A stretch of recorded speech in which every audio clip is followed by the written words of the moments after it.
why does a single island in the Indian Ocean hide a waterfall beneath the sea, shelter escaped enslaved people on a basalt peak, and still draw kite surfers to the same shore?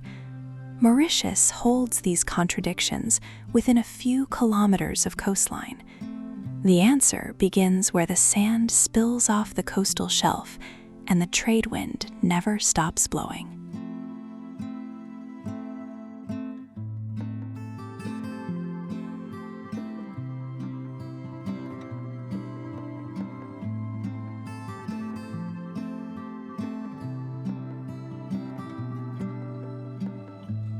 Morne Brabant rises 556 meters above the southwest tip of Mauritius.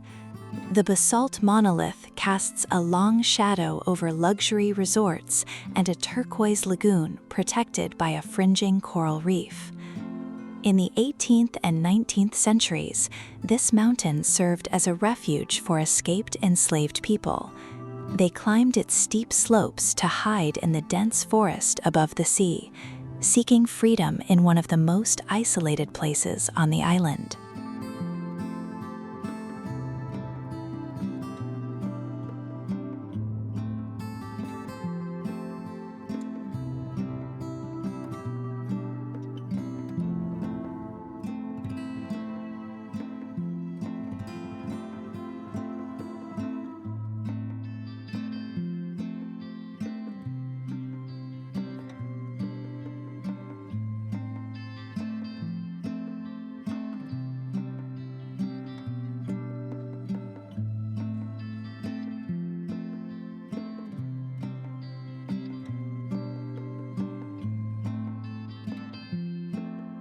North along the west coast, the village of Tamarin sits at the base of Mount du Tamarin.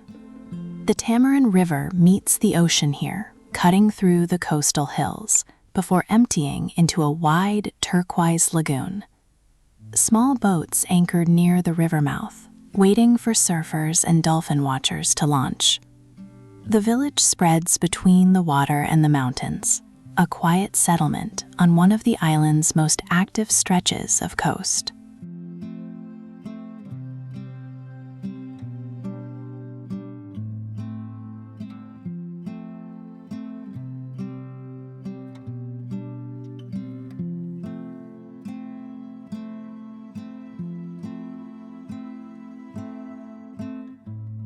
Rampart Mountain rises behind Tamarin Bay, part of the range that marks the west coast. The Black River district surrounds the shoreline, the largest district on Mauritius by area. The bay itself is a well-known surf spot with reef breaks just offshore. As the sun sets, the rugged peaks darken, while the water holds the last light.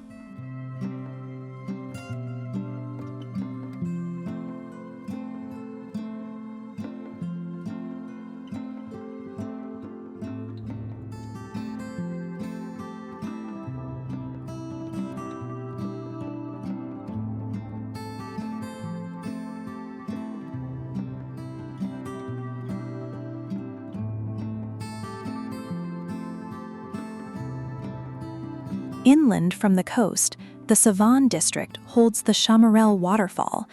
Water plunges approximately 100 meters down a steep cliff into an elliptical pool below. The falls are fed by 3 streams originating from the central plateau, cutting through dense tropical rainforest. The cliffs rise vertically from the pool, covered in thick green vegetation that thrives in the humid highlands of southern Mauritius, far from the resort beaches.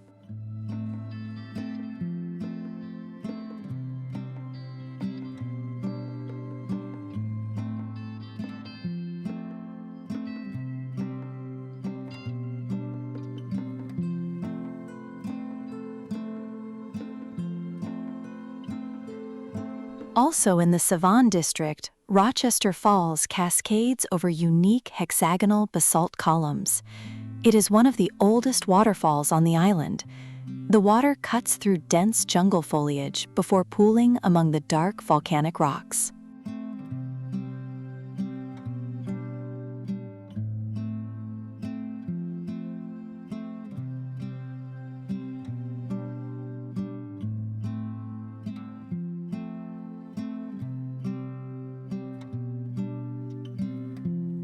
Near Flickenflack, the three peaks rise sharply from forested highlands.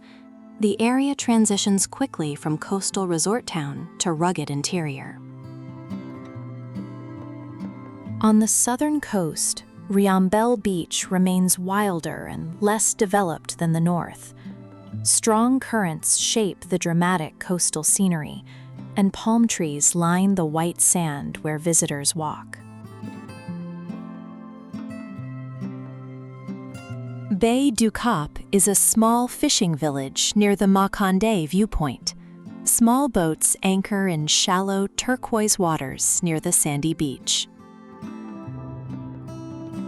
A winding coastal road curves around Maconde Rock, a volcanic formation jutting into the Indian Ocean.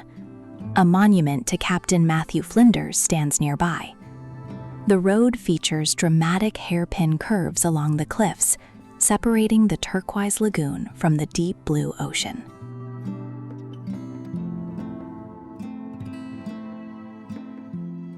Belle Ombre lies along the coast in the Savane district. A lagoon protected by coral reefs borders luxury resorts and a sandy beach. Off the southwest coast, Île aux Benetiers is a small, elongated island surrounded by shallow turquoise lagoon waters. Catamaran trips bring visitors to the reef island, anchoring near its shores. Le Morne Brabant stands in the background, visible across the water. The island sits low on the horizon, covered in sparse vegetation and palm trees.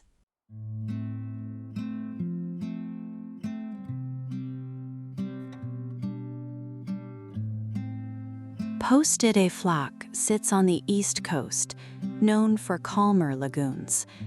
Traditional thatched roof structures line the white sand near a curved pier.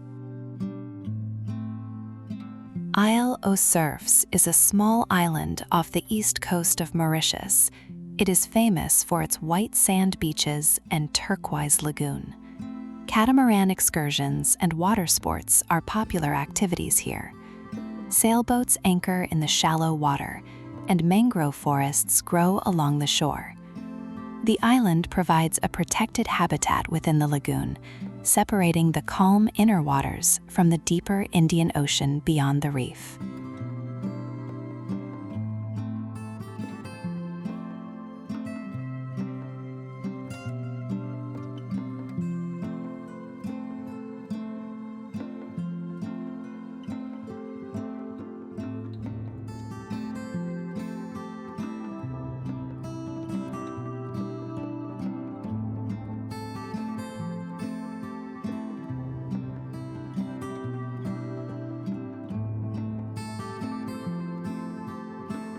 On the northwest coast, Trop-au-Biche is a beach resort area known for its calm, shallow waters.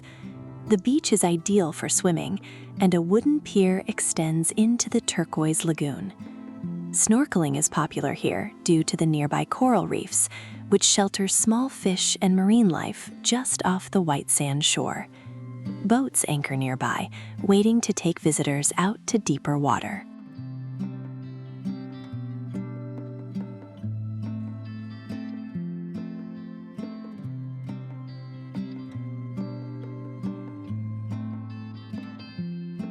Pointe aux Canoniers is a peninsula north of Grand Bay, a major tourist hub in northern Mauritius.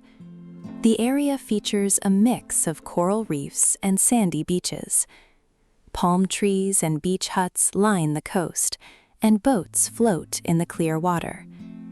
As the sun sets, the sky fills with color, reflecting off the calm surface of the Indian Ocean and the exposed reef.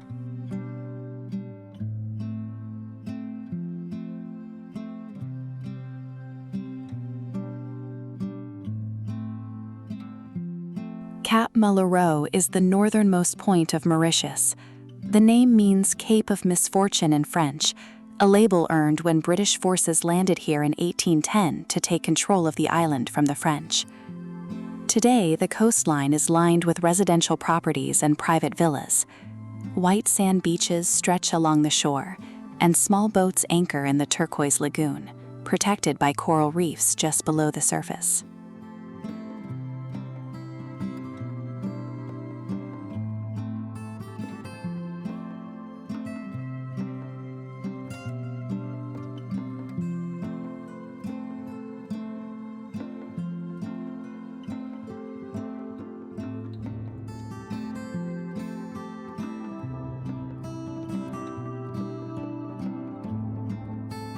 Near the beach at Cap Malheureux stands the Notre Dame Auxiliatrice Chapel.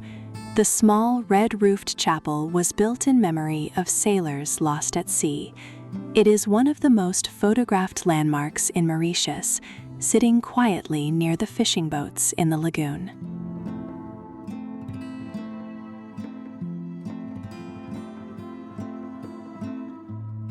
Flat Island lies north of Mauritius in Grand Bay. It is a popular day trip destination for snorkeling and picnics. The island features white sand beaches and a lush green forest interior. Boats dock along the shore, bringing visitors to the protected nature reserve. It is part of a group of northern islets that remain largely undeveloped, preserving their natural state in the Indian Ocean.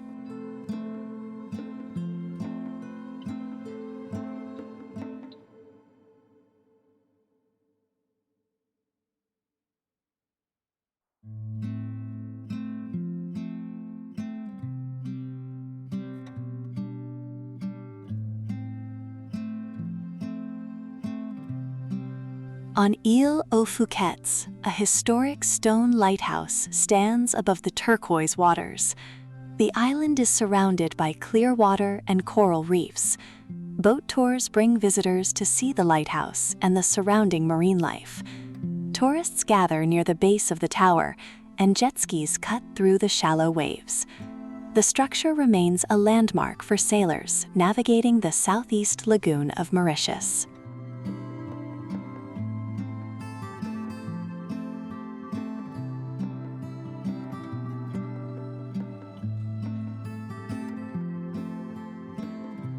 Mauritius has a rich colonial heritage, with French and British influences.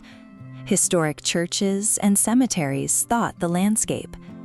This Gothic-style chapel reflects 19th century missionary activity, built from dark stone with pointed arches.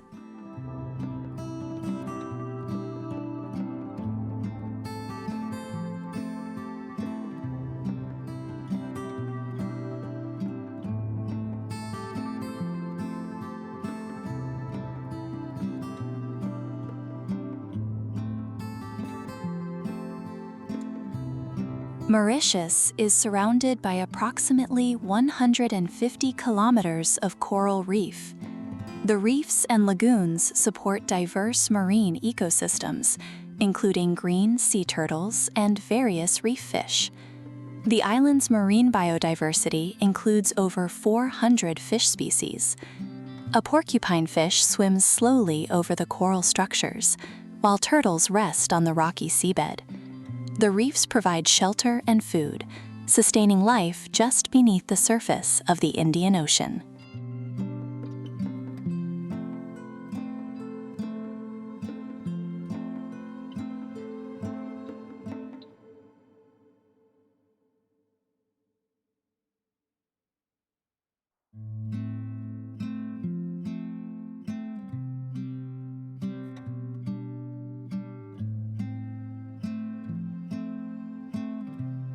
The coral reefs around Mauritius support diverse marine ecosystems. Groupers and schools of yellowfish move among the corals. However, coral bleaching from rising sea temperatures threatens the reef's health. At Flick and Flack, the sun sets over the Indian Ocean. The west coast goes quiet, and the island's histories settle into the darkening water.